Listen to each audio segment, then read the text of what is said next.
Anda semua. Kita jumpa lagi dalam program 100 Hari Berdoa. Saudara-saudara umat-umat Tuhan dimanapun Anda berada, hari ini adalah merupakan hari ke-75 dalam rangkaian program 100 Hari Berdoa Gereja Masih Advent hari ke-7 sedunia. Dan saat ini tentunya kita yakin bahwa sebagian dari doa-doa kita, Tuhan telah menjawabnya. Dan kita akan terus bermohon kepada Tuhan untuk meminta akan jawaban-jawaban doa, terlebih di saat-saat krisis pandemi COVID-19 ini. Dan saudara-saudara, sebelum kita lanjutkan dengan doa pada saat ini, mari kembali kita ikuti firman Tuhan. Namun sebelumnya, mari kita berdoa. Bapa di surga, saat ini kami rindu untuk mendengarkan firman-Mu. Roh Kudus-Mu menuntun kami, firman-Mu menguatkan kami. Dalam nama Yesus kami sudah berdoa. Amin. Saudaraku yang kekasih, pembahasan kita pada saat ini adalah a reflection of Jesus character, atau cerminan karakter Yesus. Ayat kita pada saat ini diambil di dalam Galatia pasal yang kelima, ayat yang ke-22 dan ayat yang ke-23. Di sana kita tahu bersama bahwa itu berbicara tentang buah-buah roh. Dan di dalam Galatia pasal yang kelima, ayat 22-23, firman Tuhan berkata, tetapi buah-buah roh ialah kasih, sukacita, damai sejahtera, kesabaran, kemurahan, kebaikan, kesetiaan, kelemah lembutan, penguasaan diri. Tidak ada hukum yang menentang hal-hal itu. Saudara yang kekasih, berbicara tentang karakter Yesus, itulah cerminan dari buah-buah roh yang telah kita ikuti di dalam Galatia pasal yang kelima ayat 23.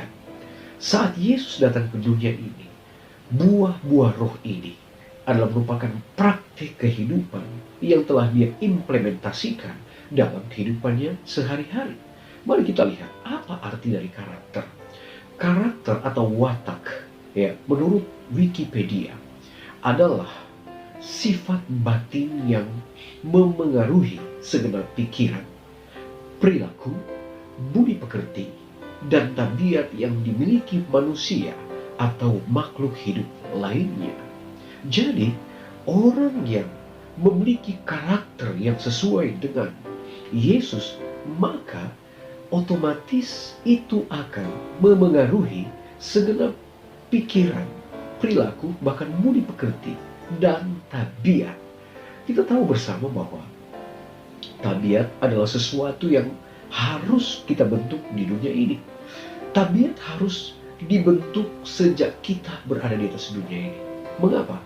Oleh karena saat kita akan dipersiapkan untuk kerajaan sorga, maka tabiat kitalah yang akan kita bawa ke sorga. Tidak ada tabiat pemabuk di sorga. Tidak ada tabiat pencuri di sorga. Tidak ada tabiat orang yang suka marah-marah. Kemudian tabiat orang yang suka cari-cari kesalahan. Dan tabiat yang tentunya tidak selaras dengan kehendak Tuhan. Tetapi tabiat yang sesuai dengan ayat kita pada hari ini, Galatia 5 ayat 22-23, itulah yang menjadi konteks dari karakter yang Yesus telah teladankan kepada manusia. Saat dia datang ke dunia ini, dia itu adalah pembawa kasih, dia pembawa sukacita, dia pembawa damai, dia pembawa sejahtera, dia menunjukkan kesabaran, dia menunjukkan kemurahan, kebaikan, bahkan kesetiaan dan kelemah lembutan. Inilah yang Yesus telah teladankan dan harus kita ikuti sebagai pengikut Kristus. Apabila kita rindu untuk memiliki satu kehidupan yang sesuai dengan kehendak Tuhan, maka kita harus melakukan hal ini. Terlepas dari kita sebagai manusia yang berdosa, terlepas dari manusia kita yang tentunya penuh dengan latar belakang yang mungkin tidak sesuai dengan kehendak Tuhan. Tetapi saat mana kita datang kepada Tuhan, bertobat, memohon akan tuntunan Tuhan, maka oleh tuntunan Roh Kudus, oleh pengaruh Roh Kudus, maka kita dapat melakukan hal ini. Asalkan ini harus menjadi satu praktek kehidupan kita sehari-hari yang harus kita lakukan. Nah, saudara yang kekasih dalam Tuhan kita Yesus Kristus, ketika kita menerima Roh Kristus, roh dari kasih dan kerja keras yang tidak mementingkan diri bagi orang lain, maka kita akan bertumbuh dan menghasilkan buah. Rahmat dari roh akan matang dalam karaktermu. Rahmat dari roh akan matang di dalam keyakinanmu. Dan iman akan semakin meningkat. Sehingga cinta, kasih, bahkan kehidupan yang selaras dengan kehendak Tuhan akan selalu kita lakukan atau akan terlihat dalam praktek kehidupan kita. Semakin banyak kita mencerminkan keserupaan dengan Kristus dalam semua yang murni, mulia, dan indah, maka buah ini tidak pernah akan binasa, tetapi akan menghasilkan buah dari hari ke hari lewat orang lain yang akan melihat Kristus yang hidup di dalam kehidupan kita. Apakah keinginan Anda untuk lebih mencerminkan Yesus sampai semua orang melihat bahwa di dalam kehidupanmu karakter dan tabiat Yesus terpancar dalam kehidupanmu setiap hari?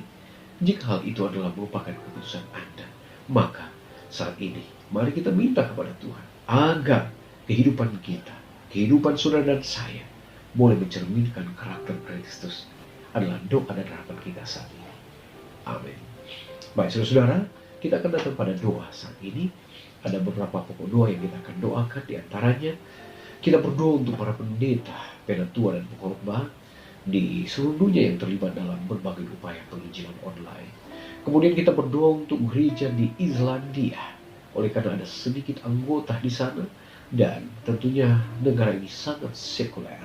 Kemudian kita juga berdoa untuk pusat rehabilitasi narkoba dan alkohol di Guatemala.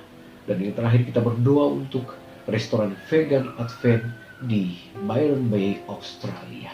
Baik saudara-saudara, mari kita berdoa. Bapa di sorga, kami bersyukur Tuhan. Oleh karena saat ini kami boleh mendapat kesempatan lagi untuk datang kepada Tuhan. Kami bersyukur oleh karena kami boleh dikuatkan oleh firman Tuhan.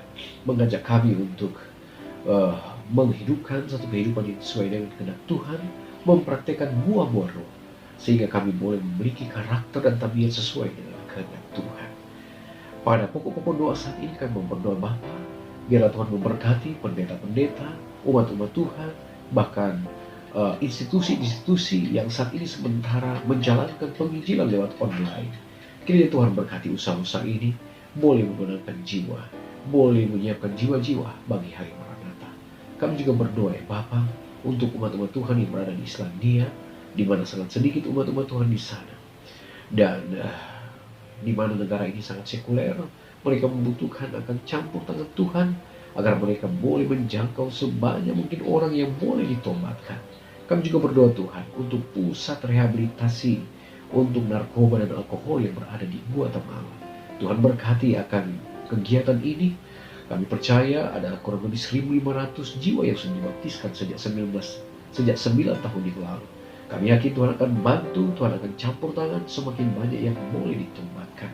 Berdoa Tuhan untuk restoran vegan Byron Bay di Australia yang menjadi salah satu pusat restoran yang terkenal yang saat ini memiliki peringkat 1 di Australia untuk wisata. Tuhan kiranya akan campur tangan, Tuhan tolong berkati sehingga lewat restoran ini juga boleh memperkenalkan Kristus sebagai juru selamat pribadi. Dan biarlah semakin banyak yang boleh dimenangkan lewat restoran vegan di Australia ini. Biarlah Tuhan akan selalu bersama-sama dengan kami. Berkati semua yang mengikuti kegiatan 100 hari berdoa ini. Tuhan akan tuntun mereka dengan berkat sorga. Terpujilah Engkau ya Allah dengan doa kami. Dalam nama Yesus kami sudah berdoa. Amin. Baik saudara, pertemuan kita saat ini telah selesai. Mari terus berdoa. Kita tidak berdoa sendirian. Tuhan Yesus memberkati kita.